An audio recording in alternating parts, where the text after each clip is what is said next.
تو ہمارے جو جنوبی اضلاع ہیں، میں تو یہ کہوں گا کہ میں خود بھی ذاتی طور پہ کوشش کروں گا کہ ان سب کی ایک میٹنگ بلاؤں.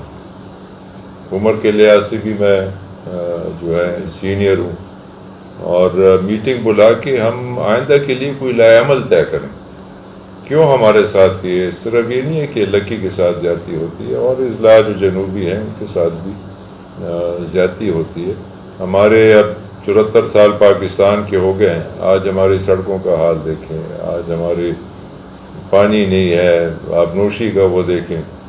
تو اس لیے اس پہ تو میں دوستوں کو بلاؤں گا، اکٹھا ہوں گے، ہو سکتا ہے ہم کوئی اپنا راستہ اختیار کریں. اور میں ایک بات کہنا چاہوں گا، کیونکہ جب یہ علی امین خان نے یہ پریس کانفرنس کی تھی تو اس وقت مجھے بڑا دکھ ہوا تھا، کیونکہ چاہیے تو یہ تھا کہ یہ مجھ سے پہلے پارٹی میں آئے تھے.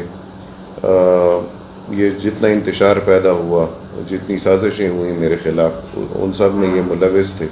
تو اگر مجھے یہ ٹارگٹ کرتے مجھے اتنی تکلیف نہیں ہوتی، لیکن میرے مشران کو، میرے خاندان کو انہوں نے ٹارگٹ کیا. انہوں نے ہماری جو سیاسی بصیرت ہے لکی مروت میں اس کو چیلنج کیا.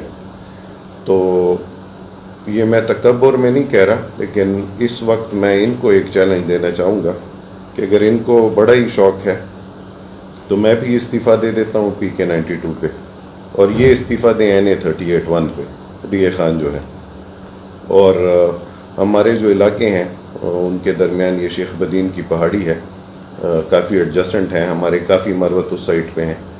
اور میری یہ درخواست ہوگی تمام پارٹیز سے کہ یہ بھی آزاد الیکشن لڑیں اور میں بھی آزاد الیکشن لڑوں گا 1 on 1، اور پھر دیکھیں گے کہ میرا یہاں پہ کتنا ووٹ ہے اور میرا DA خان میں کتنا ووٹ ہے، اور ان کا یہاں پہ کتنا ہے اور ان کا DA خان میں کتنا ہے. تو یہ چیلنج میں یہاں سے دیتا ہوں ان کو، یہ اپنا استعفیٰ تیار کریں، میرے استعفیٰ میرے جیب میں پڑا ہے. ٹھیک ہے جی، تھینک یو.